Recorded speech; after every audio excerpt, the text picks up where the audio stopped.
My name is Umaru Sandama, and you're welcome to Face to Face.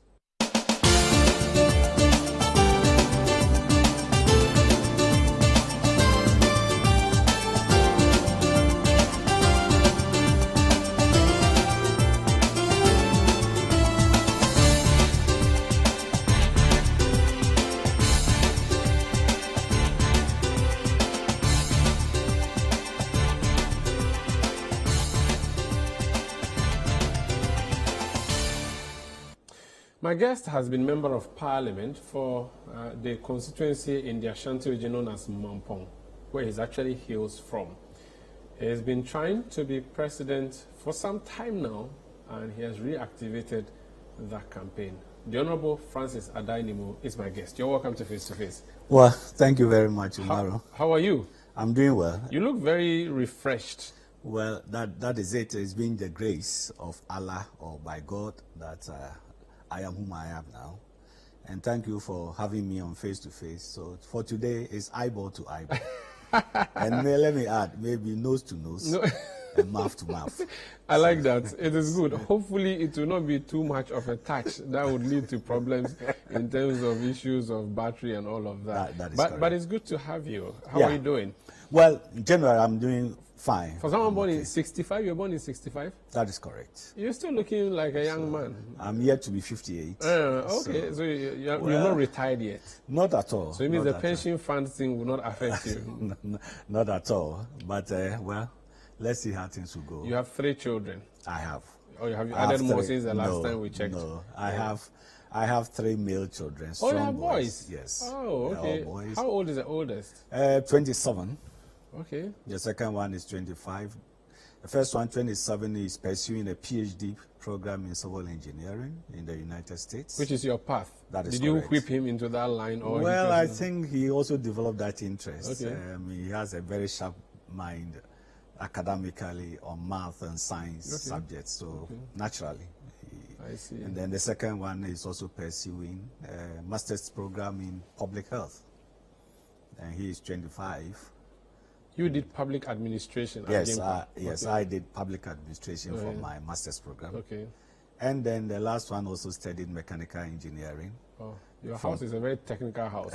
Well, I think naturally they have decided to follow that. Have you hung your boots, or you may have a pension baby?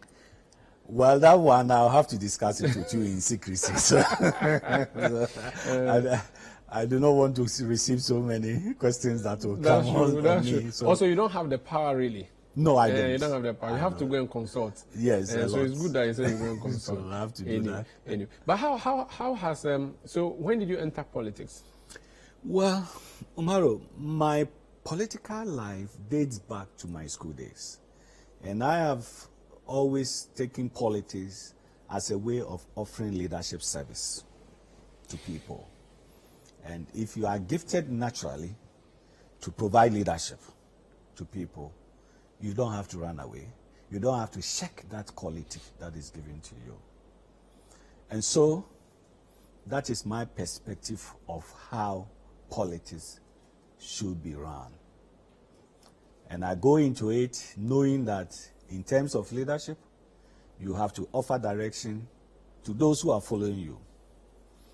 Having offered a direction, you have to inspire them that the direction you are going to pursue, success will come. Having inspired them, you also need to think about the welfare of the people that you lead. And that is how I have been throughout my school days. When you say school days, secondary school or university? Well, from my secondary school days. You were doing politics in secondary school? Well, in leadership. And so I was involved in religious leadership, right from Navrongo Senior High School or Navrongo Secondary School, those days as we call it. Navasco? Yes, I'm a Nabia. Oh, okay. For 5 years. I see. Yes. I see. I'm a product of Navasco. Okay. For 5 years. Okay. And if you read my background, you will see that, yes. That's what you were. And Navasco has contributed in making me who I am today. Okay, I'm glad to hear. And so at Navasco, I offered religious leadership through the Scripture Union. You were SU president? Yes. Okay. Whilst I was in Form 5 in a 6th form school. So you were Krifi, 2 Krifi? Well, Or you've done one or two things or not? no, you don't lead me into temptation. Okay. Don't lead me. Well, I was, as we general at that time, and I'm sure still will describe you as Krife. Well, it's because of the religious background, my upbringing, my training by my father. Two things that my father instilled in his children who was growing up: the fear of God, which is the beginning of wisdom, and then discipline. So these are the two values I have carried on with my life. So from Navrongo, not only as Scripture Union president, I also offered leadership in academic. My own mates, I could teach them because maybe I had a better understanding of subjects. So I could teach my own classmates, whether it is mathematics, whether it's physics, chemistry, biology, geography, economics. You were helping. Yes. So it wasn't surprising that at Navarre School, at the end of the A-level, my year group, I emerged as the best academic student. I see. In addition to my religious leadership. I see. And when you went to KNUST too, you were still active in very. politics? Even before KNUST, when I went to Kumasi High School for my sixth form. Oh, you did Kuhis? Yes. I'm also a product of Kuhis. Okay. So I'm an Abrantier. I see. And Nabia, and then an Abrantier. Okay. Yes. You have everything on your table. Absolutely. So okay. Sometimes people don't know much, and so I need to let them know. It's good. You need to tell the story, yeah. So Kumasi High School, as a new student who had come from Navrongo, I contested to become senior prefect. And I placed second out of 3 contestants. Is it that you like post too much? Who proposed? No, it's not that is not it. Because you're always running for position. Well, that was my first. Poskaya is how they call it now. Umaro, that is not it. Okay. But the point is that, as I intimated earlier on, you have a natural gift. I mean, for you, for instance, you have a gift in journalism. You know how to pose your questions to get the answers you require. So that is a natural gift for you, and so you have to develop on it. Okay. Is that not? So I'll urge you, and I'll commend you for that, and urge you to develop on it. So you have a natural leadership knack for leadership. Yes. So you like to take the advantage every time you. I want to see how I can bring that leadership quality in terms of direction, in terms of inspiration, in terms of welfare seeking for the people that you lead. Okay. And that is how I have come. Okay. So when I contested, I did not win at Kumasi High to become the senior prefect, but I came second to become the first assistant senior prefect. Okay. In my addition to my religious leadership as SU president, in addition to my academic leadership as the best academic year student at A level, where I studied mathematics, physics, chemistry. So it didn't end up there. Then I went to KNUST. I was involved in religious leadership with the Interhall Christian Fellowship, and then also involved in the secular leadership with the Student Representative Council. You became SRC executive? Yes. My first time was as assistant prefect. Okay. It was on a recommendation by one of my friends to the SRC secretary at that time. He's called Mr. Abeku at that time. And I'm sure your boss, your MD, Mr. Sammens, he knows all of that. You were mates? Yes, we were mates. Okay. And we all started doing student politics. I see. So the first time I went into the SRC was based on a recommendation by one of our friends to Mr. Abeku, who was then the elected secretary, that he would need an effective and efficient assistant. And he would recommend Addai-Nimoh. And that's how you got on board? And that is how I got into the SRC. Already I was in the religious leadership, and there were the signs that I could lead the religious leadership by my 3rd year. So I had to shift. Let's go to Parliament. Yeah. When did you decide that you wanted to represent the whole of Mampong? Actually, in 2004, I wanted to go to Parliament. In Kufuor's first term? Yes. I wanted to go to Parliament. That was going to Kufuor's second term. Then, having reflected on the decision I wanted to take at that time, then I hesitated and said, no, I rather would do my work more in the civil service, gain some experience in the civil service, and for that matter, in the entire public sector. Because you need to have that experience to know how the central government machinery operates or functions effectively and efficiently. So I was a civil servant, so I hesitated. Then in 2008, I took that bold decision. When I took the decision in 2008 to go to Parliament, I had to resign first from the civil service. What were you doing in the civil service? What were you? I was at the Ministry of Roads and Highways as a senior engineer there, undertaking all government of Ghana projects, road projects. You didn't have a presidential appointment or a government appointment? Not at all. Okay. But you also you got that job because you're a member of the NPP. You are from... No. It was just my own application. It was on merit. Okay. Even though I was still in the party, I didn't route it through a political But you process. had not, prior to this, held any party position before? Not at all. Okay. Not at all. So you've not done the TESCON, you have not done regional executive consultancy? When we left campus, there wasn't TESCON. anything like TESCON. Okay. But you also haven't done constituency executive? No, I had not been a constituency officer. To resign? Yes. From public service? Yes. I resigned because I didn't want to have any technical issue that you are a civil servant. Why are you engaging in active partisan politics? And so I resigned before I went for primaries. And that is remarkable. So people would go and test the waters and come back. If they win, then they resign. If they fail... I do recall my chief director at that time advised me, Addai-Nimoh, why don't you go? If you don't win, come back and work. And I said, no, chief, for two reasons, I'm resigning. One, on technical reason. Two, on faith, belief.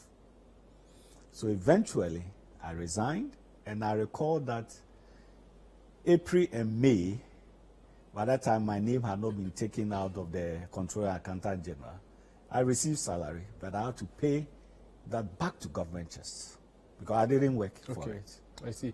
But so you went one touch and you won? Yes, I went one touch and I won by a margin of 1 vote. Did you have to remove the incumbent MP or the incumbent MP didn't go? The incumbent MP went, we were 3. And you went for the primaries? Yes, the incumbent MP at that time. And then the MP now, who had contested with the incumbent MP in 2004. Okay. And my good self. So you were the new person? I was a new person. And you won? And I was the underdog, and I won. And then after Mampong or Ashanti region, if you win the primaries, the general election is generally free. Yes. So you went 2008, you won again in 2012. Yes. And you stopped in 2016. Yes. Did you lose? You lost the primaries? Well, I lost the primaries. And well, it's history now. It's history. What would the people of Mampong remember you for? So you served with them for 8 years. What 3 things would you say are the major highlights of your representation? Education. I instituted free vacation classes for secondary school or senior high school in the students. constituency. In the constituency. Okay. Right from 2009 till I left office in 2016. Every year, for a period of 4 weeks, under my auspices, will organize free vacation classes for so many students. Some even came from neighboring communities of Ejura, Dumasi, Atebubu, Amantin, and other Pinsuta Kwaman to participate because it was free. And I just provided honorarium for the tutors that I engaged to offer this service. That is on education, 1. 2, on governance, I really demystify the office of the Member of Parliament by setting up my own office as Member of Parliament so that I will not run my office from the party's office, which if you wanted to meet maybe members of other political parties in your political party office, they will not come. So I set up my own office, funded it by myself, engaged people there that I was paying from my own resources. And up to date, I still keep and maintain that office. I see. Up to date. Okay. So it was to really introduce the people to how governance in general should be. So that the office of the MP should not be seen to be in isolation, as if the MP is superior, is a superhuman being. They should come to their level. Come to their level with recognition and respect. What's the third thing? The third thing was in health. In health, I did a lot for the Mampong Government Hospital. And then finally, I provided a fantastic ambulance for the hospital, which till now, it is still functioning. I didn't work for the building of a school or I for did the a lot building of a chief's compound.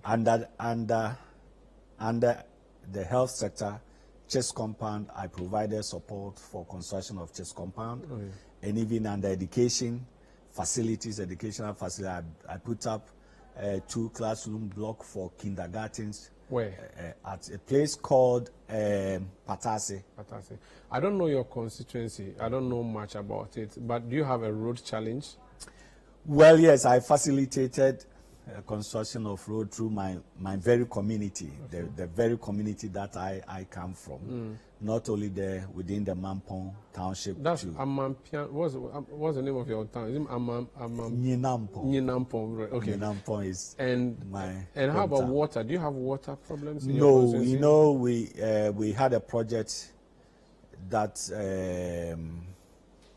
started from getting to the end of J. Kufuor's administration through Prosper Mills' administration for the rehabilitation of the Mampong water project. Okay. So we have water. That's the Mampong headworks. Yes, the headworks. Okay. You were an orphan MP throughout your 8-year stay. That is correct. How was that for you? Well, I mean, as an orphan MP or MP in opposition, I had to bear the whole burden for the constituency. From an opposition stronghold? Yes, of course, opposition stronghold. So you could imagine that the number of people who come to you with all kinds of personal requests, so enormous. All social events, social functions. Funerals? Well, that is number one. Weddings, and you have to naming ceremonies. If you don't show presence, you must delegate. You must delegate. And delegating or showing presence means money. Absolutely. How were you running that then? Because your government was not, your party was not in power. Well, that is where leadership is. Okay. And that is why today, if you go to Mampong and you ask some of the children who is the MP, they will be tempted to mention that Addai-Nimoh is the MP. You needed to endear yourself to the people. Be part of them for most programs. And I used to organize community debates during long vacations for members of parliament. During the long vacation period, when we were on that break, I'll organize debates for all the communities. So I'll schedule them, come, explain issues to you, questions about in terms of their development. So that you can get close to them. Yeah, get close. Very well. This is Face to Face on City TV. My name is Omar Sandaman. My guest is Francis Addai-Nimoh. He is former MP for Mampong. Now he wants to be flag bearer of the NPP. We're just walking through his life. When we come back, we'll ask why he still wants to be president. What does he have to offer? Because we have seen some before. Please stay.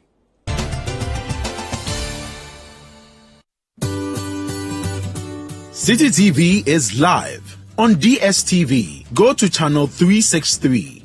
On GoTV, access City TV on channel 182. On a digital TV, please press the menu button on the remote control and run a new search on your TV. Take note that without an antenna, you cannot access City TV on your television. City TV can be accessed on a free-to-air digital box like the GoTV and StarTimes box. City TV, it's your world.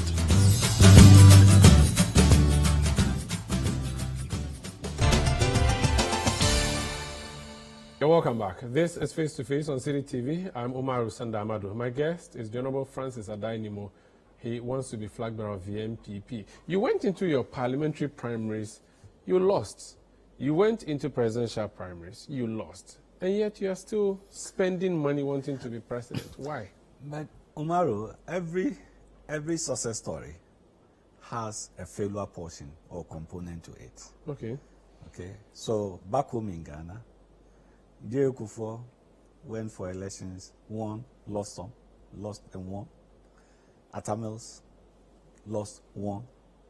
The current president, Akufo-Addo, lost, won. Internationally, Barack Obama's first attempt was to be in the state of Illinois, Chicago, Illinois, but he lost. Then the opportunity came for the Senate election, and he took advantage and he won. So in life, it's a combination of failure and success, and that combination makes it complete. So there's nothing wrong in pursuing your ambition for you to encounter some of these challenges. They are only challenges, but you have to work to overcome them. They should not be challenges that will hinder you and for you to truncate your ambition. If you truncate it, then you did not have a conviction of that ambition in pursuing it. But you have conviction, and you convince yourself you have the capacity to do it, then you must have the courage to pursue it. Why do you want to be president? To serve the good people of Ghana. Through how? Through the office of the president, in bringing people together, which is the first and foremost, the most important function of every leader. We are not divided, are we? No. The division is not that we need diversity and togetherness in diversity, not in oneness. So that is we need a leader who brings other people together. Recognizing the diversity amongst us, inclusivity. Is that failing now? Well, that is not it, but we can always enhance. So how do you fix something that is not broken? Sometimes it's not broken, but you can go on to perfect it. So it's enhancement. Okay. Then that is what I believe. Okay. So having brought the people together, recognize the potentials and the amazing energies in the people. Then what can we do to also make life better, convenient for ourselves by way of infrastructure development? And so if you have the flair, you have the ability to steer the affairs in managing the resources of the state. And in this particular case, as a developing country, Ghana, with our scarce resources, in managing that effectively, efficiently, why would you want to run away to offer that service to the people? So these are the motivations that are urging me to go on. And definitely, you always will need a leader. In every human endeavor, you always will need one person who will provide the direction. But what will be your biggest priority? So if you were sworn into office on January 7, 2025, what would be the first thing you do? Apart from a party at home. Oh, the first thing is the inclusivity. You're really concerned about this thing. I'm still then struggling besides to that one, you need to look at what are the needs of the people: food, shelter, clothing, the basic. So if we need food, we must look at agriculture to ensure food security, food sufficiency, food security. What do you think we need as a country? I'm sure you've done some assessments. Yes. What do we need? We should be able to feed ourselves in Umaru. As a nation, we're doing that. Our Minister for Agriculture, who is also in the race with you, if we can't feed ourselves, has provided foodstuffs. He's brought it to market centers in Accra, planting for food and jobs. Are you saying that we leave that one for the private sector operators to do? So how would you do it differently? So we need to make sure that our carbohydrate intake, our protein intake, and then our the vitamins that will come from fruits and vegetables, we have adequacy of that. And that is what will keep us going. Once we satisfy this, then we can be sure of our individual health, because we are going to have affordable and balanced diet or food for our people. Where are you going to get this from? How are you going to get it? Well, we know Because that- someone has Operation Feed Yourself. Someone has planting food for jobs. Yes. What are you going to do? We only have to commit our minds to it, first and foremost, that there is no country that can think of high-tech development without first satisfying the requirement of food sufficiency and security. Yes, so how are You you going know to do what? that? That's what I'm saying. So we Yes. that's not lost on us. So how are you going to implement that? And that is why I said that, look, we need, these are the three categories. So what are the sources of our carbohydrates? Basically, the cereals, rice, And tubers. yes, the tubers and maize, millet, and we can grow them in abundance over here. So the policy should be that which areas within the country can we have this? Do we have the land? Do you have that plan We have the already? land. Or you're going to now ask No, people to come and we do have it? the main policy framework. So, for instance, where do you think maize is going to be grown? What's your plan? Oh, we have the enclave, the Mampong, Ejura, Nkranza, Atebubu, Kwame Danso zone, that enclave. We already have people farming Yes. there. That's why if you go to the Sunyani market and Techima market, you get a lot of the cereals there. So what new thing are you going to do for them that they already don't have? Well- Government is supplying them with fertilizer, giving them Yes. extension services. Yes. What new thing are you going to do? So we have to enhance on that to increase yield, per acre. How we can keep post-harvest losses. So then the question of storage will also come. Your And party then in value government addition. has proposed to build warehouses in districts so that there will be no post-harvest losses. What new thing are you going to do if that is not working Well, already? I'm aware of that policy, and even in my constituency in Mampong, I'm aware that 2 of such facilities have been constructed in Mampong. Okay, so it's not a failure. Well, they are there Okay. because that was a promise. So what would you do So then? the question If is, they are- how are we utilizing it? There's a difference between putting these facilities up, which costs money, and then the use. So if we are not turning them into that useful venture to give us the outcome within it, they will just be sitting there as output. You are going to this election with a man who superintended over the construction of those warehouses, the Minister for Trade, Alan Kojo Chamantin. He would say to the electorate and the Ghanaians for that matter that, listen, I'm the one who put those warehouses there. I know how to use them. Forget Addai-Nimoh. He doesn't know how they were constructed. He can definitely not utilize them. What answer would you say to them? What would be your answer? Well, everybody has his or her abilities and capacity to bring on board what you can do.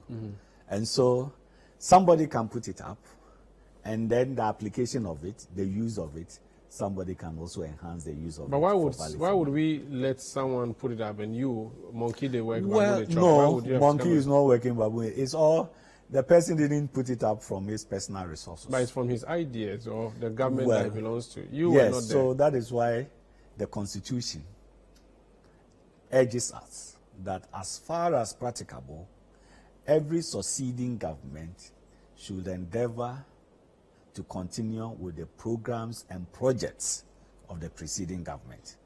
So if the preceding government took initiative to put up certain infrastructure, succeeding government, you should look at the completion of those infrastructure and the use of those infrastructure. For me, that is how it is. So Let's talk about education. What's your policy there? Akufo-Addo brought free SHS. Is that something you would scrap or you would continue with?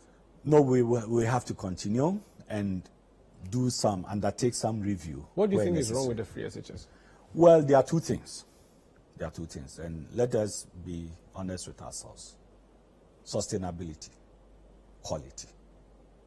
In designing the whole free SHS program, sustainability. So the sustainability is the funding for it. We have the sustained funding for that program internally, relying on our own country's internal resources to sustain that. And then whilst ensuring the quality of the education is not compromised. How are you going to ensure sustainability? We're already committing oil money to that. What are you going to do differently? Well, but the oil money is exhaustible.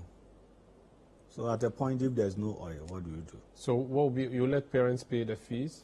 We have to review it, and At one point, Mr. Ken Ofori-Atta made a profound statement, which I personally agree with him, that if he has a capacity to pay for his children's school fees, why shouldn't he be allowed? So rich people should pay for their... Yeah, so we need to engage ourselves and say, yes, we want all our children to have education up to the senior high school level. Some can afford it, some cannot afford it. So let us find out those who have the capacity to afford, and let us contribute to that. It is not discriminatory. It is not. It is part of the diversity within our system, our existence as one people called Ghanaians. Okay. So we will urge those who can afford to pay, and those who cannot, then government should cushion them.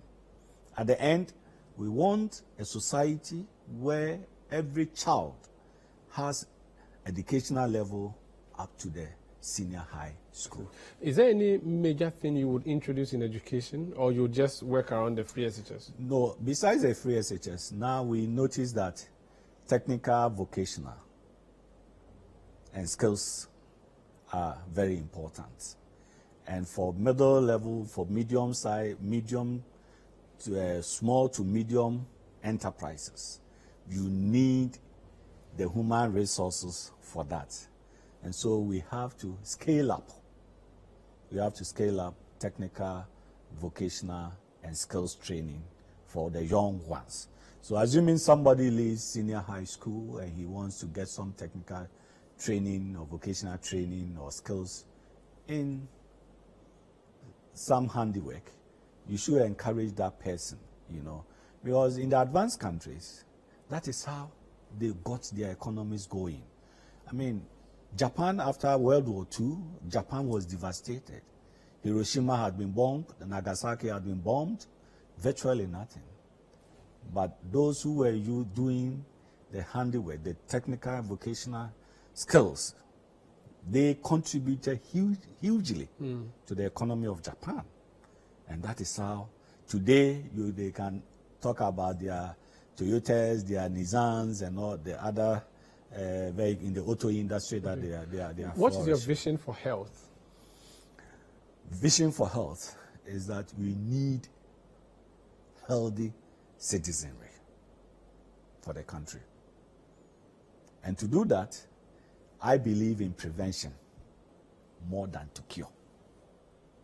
So my policy, my team, and I will look at a policy that will seek to prevent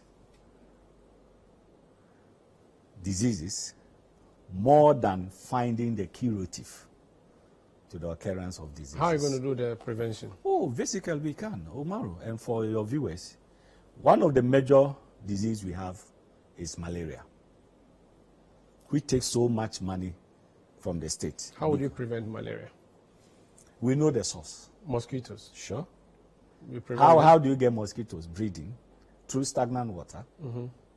So if we eliminate stagnant water, how will the mosquitoes survive? So all the dams and ponds, we should go and break them so the water flows out? No, not that. And sometimes we have to disinfect them with the application of chemicals.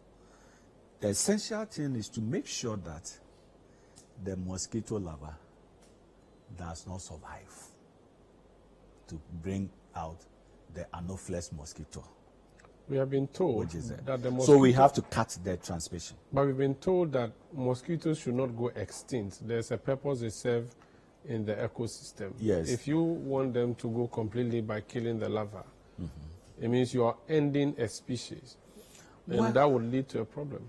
Have you thought of that? Well, we will ask what the experts will say, in my opinion. I mean, I'm not an expert in that, so we would have to ask I know within the ecosystem, all kinds of animals, plants, everybody is contributing to the sustenance of the ecosystem.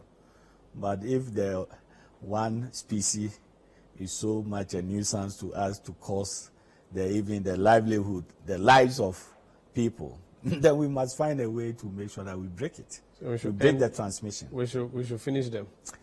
Well, as I said, I will need the technical education on that. It means that snakes, we should finish snakes as well. No, they are part of the ecosystem. Yeah. Okay. snakes are part of the ecosystem. And I recall recently I traveled to Kranza area, and on our way back, a motorbike ran over a snake. And I said, oh, why? I was emotionally touched. I said, you should have left the snake. And you know, somebody said, well, the snake will also bite human beings, and if you are not careful, you will die. And I said, yes, but they are all needed in the ecosystem, you know. So it's how we manage the ecosystem to ensure that all plants and so you're not going to focus survive. on physical infrastructure. As an I will. engineer, you haven't mentioned anything. No, I around- haven't, but I'll come to that. So let me know, You the know, my engineer in six, you, what's- my 6-point, my 7-point program proposal that I made last week at my official announcement.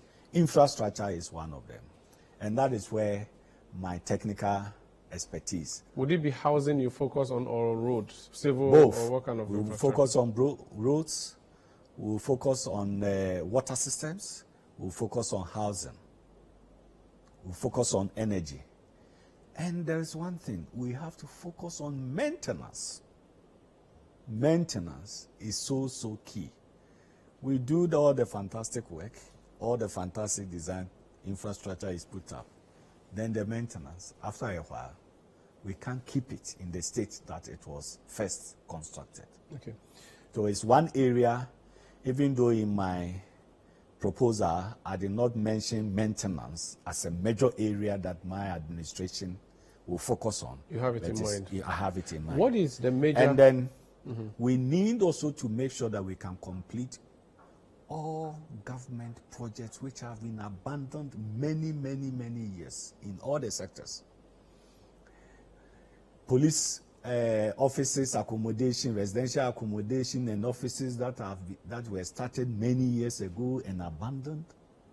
We need to complete all these things. If it would take the whole of 8 years of my administration to bring all these projects to fruition for the citizens of this country to benefit, I tell you, Mauro, that is what I would do. What is Akufo-Addo's biggest failure in your estimation?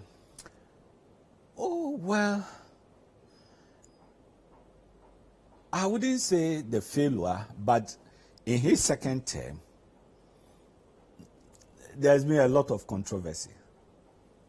The first controversy was even over the election of the Speaker of Parliament. That was the first controversy.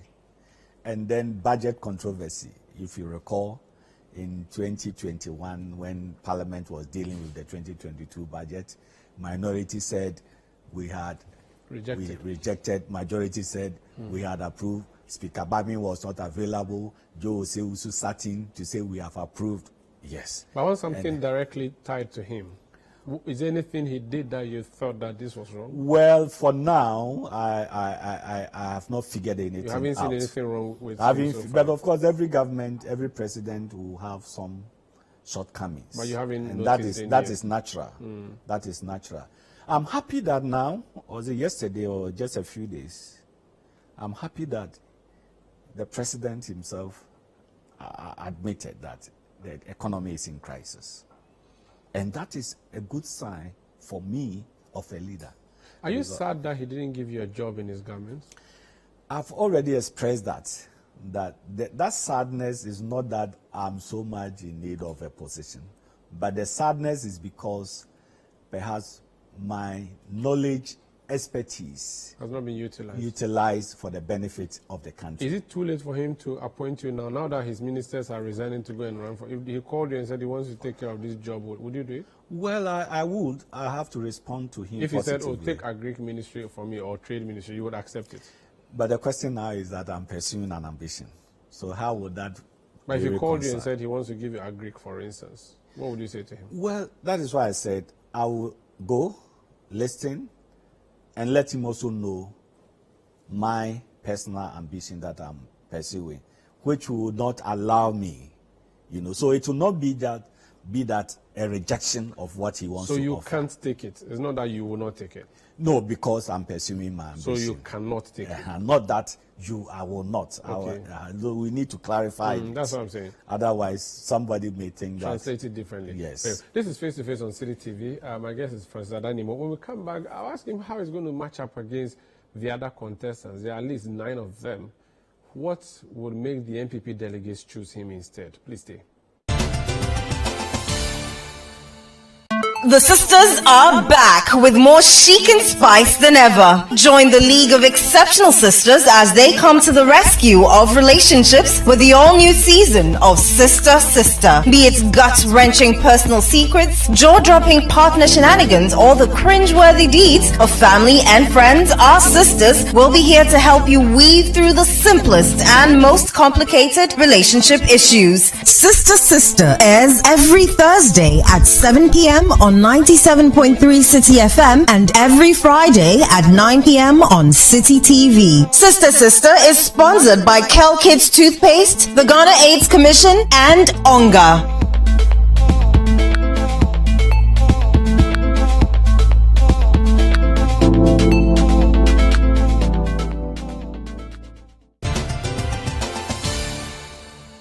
You're welcome back to Face to Face. My guest is the Honorable Francis Addai-Nimoh. You're going against Alan Chemate. He's been Minister for Trade. He has run against Akufo-Addo before. You're against Dr. Mahmoud Bawumia. He's been Vice President of the land for 8 years. You're going against Railway former Minister Joe Garte. You're going against Dr. Efri Akoto. The names are many. Why would Addai-Nimoh emerge tops? Because looking at all the polls that have come through, you are no head in the lead. You recall that at the National Congress of the party at Accra Sports Stadium, I had a conversation with you, and you asked me, and I said, look, the party needs a new face straight away, looking at the prevailing circumstances and situation of the party.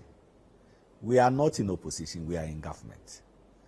And the historical facts over the period from 2000 is that if you bring a person who is part or has been part of the outgoing government as your candidate, the party doesn't succeed. In the case of Prosper Mills, as sitting vice president and a candidate for NDC, he couldn't make it in the year 2000. In the case of Nanado, in 2008, as a minister in J. Kufuor's administration and a candidate for NPP, he couldn't make it. In 2016, John Mahama, as sitting president and a candidate for NDC after their 8 years, couldn't make it. So that is a fact. So you need an outsider. Absolutely, you need. Secondly, the names you mentioned, yes, they are all leading members or stalwarts of the party. But some of them, in the same manner in 2014, they have served in J. Kufuor's administration as ministers. But you still finish them? Yes. So you're sure you can finish them again this time around? You know, somebody gets elected as president. He identifies you, come and work with me. He doesn't identify me to come and work with me.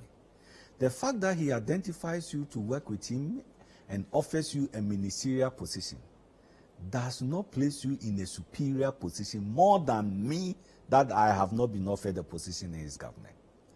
Because he is the leader at that time. And he decided with his own criteria as his prerogative right to choose those that he wants to work with. But it doesn't mean that you also have that leadership in you. So it's not automatic, it's not transferable. It's not transferable. And you recall in American, Barack Obama, after their 8 years, the skills of Barack Obama were not automatically transferable to Joe Biden. You know, so Joe Biden hesitated and later came back and won to become the president of America.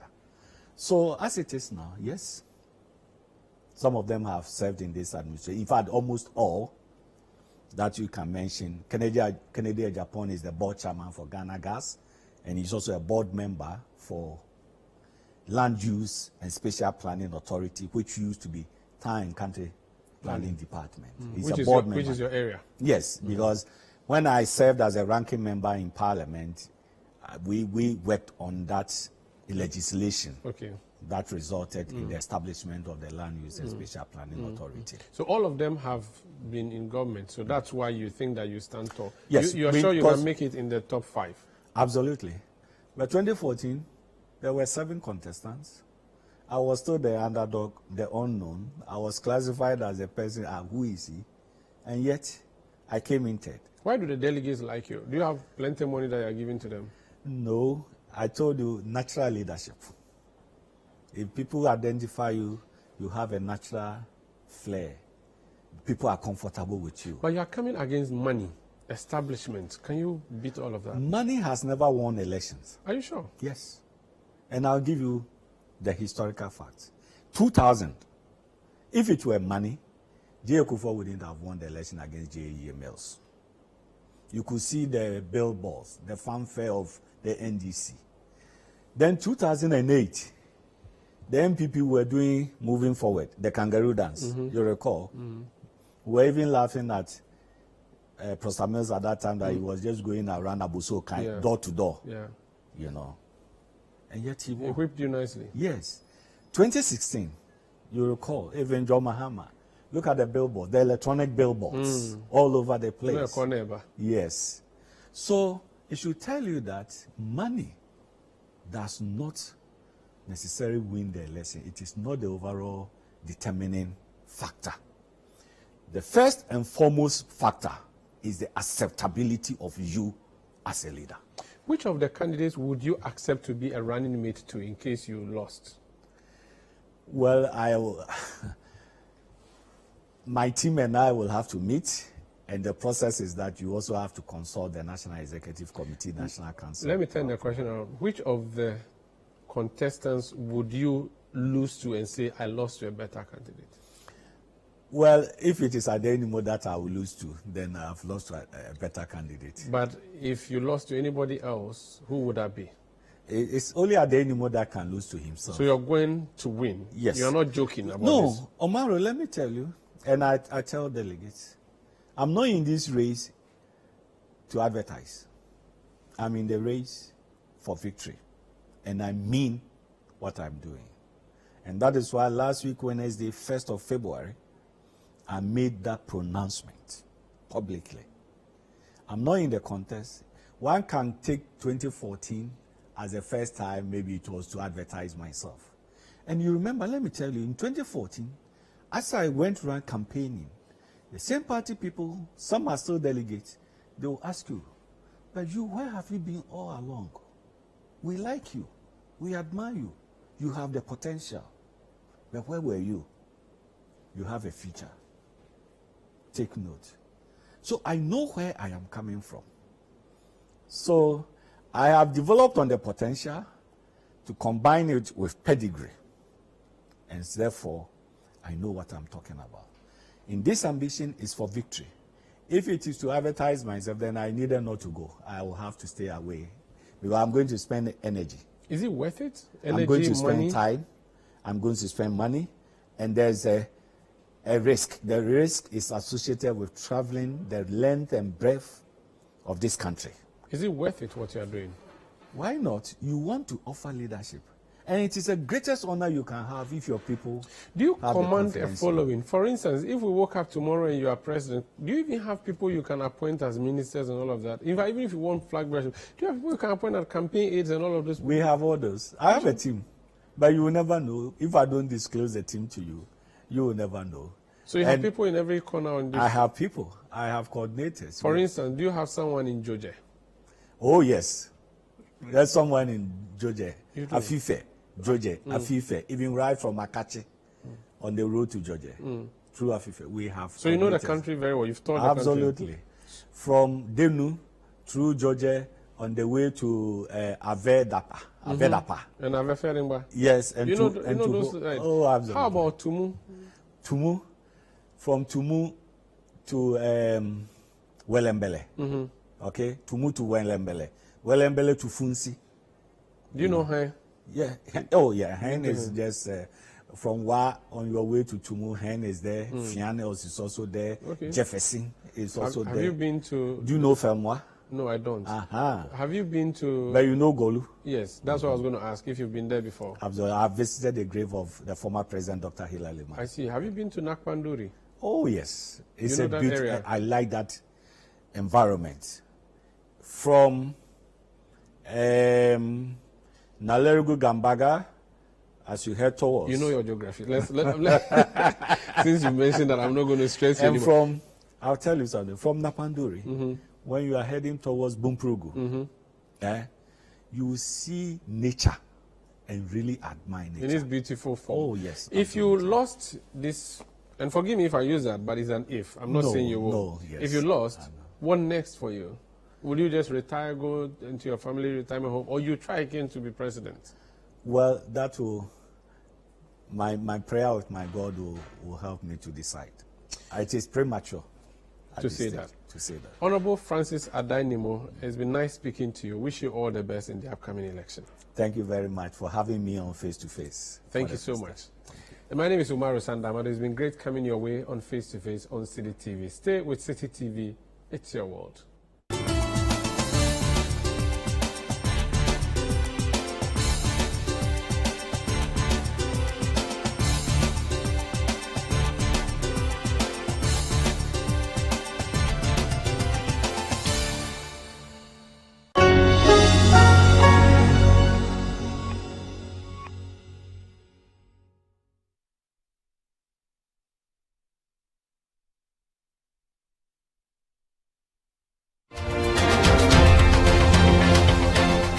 Regardless of what your point of view may be, he holds a mirror for you to see the reflection of reality.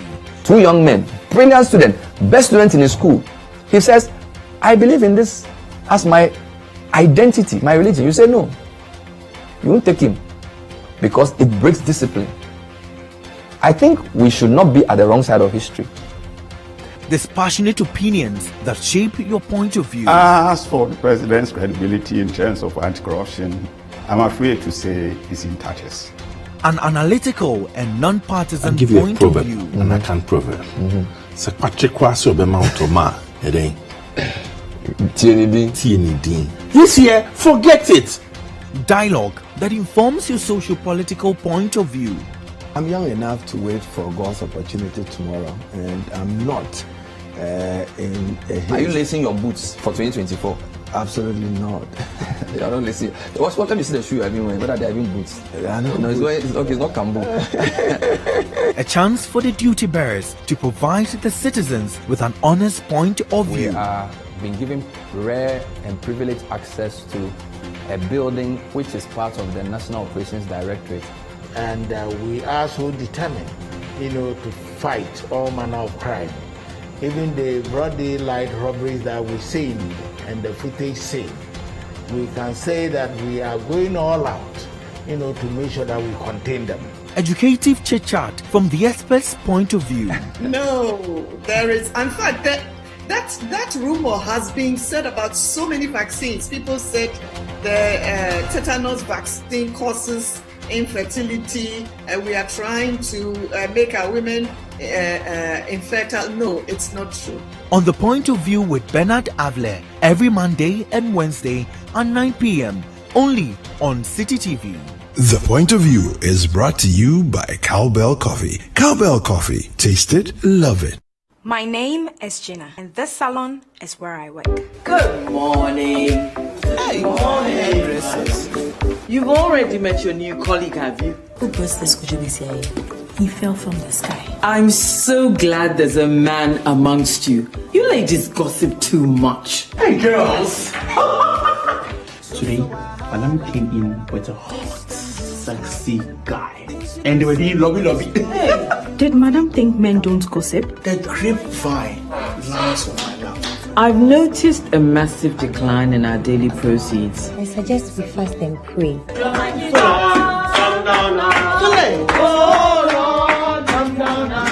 The spirit, Helabaga, told me today that I will see a man in this family. He said his wife is dead? Yes, she was sick. Hey, what sickness? Aite, it is your mother that will get leukemia. It is your mother. I don't like what you are doing at all. You want to fight? Showing every Wednesday at 7:30 p.m. with repeats on Friday at 10 p.m., Saturday at 6 p.m. and Sunday at 12:30 p.m. The Hairdressers is sponsored by Ebony Condoms. The sisters are back with more chic and spice than ever. Join the League of Exceptional Sisters as they come to the rescue of relationships with the all-new season of Sister Sister. Be it gut-wrenching personal secrets, jaw-dropping partner shenanigans, or the cringe-worthy deeds of family and friends, our sisters will be here to help you weave through the simplest and most complicated relationship issues. Sister Sister airs every Thursday at 7 p.m. on 97.3 City FM and every Friday at 9 p.m. on City TV. Sister Sister is sponsored by Kel Kids Toothpaste, the Ghana AIDS Commission, and Onga.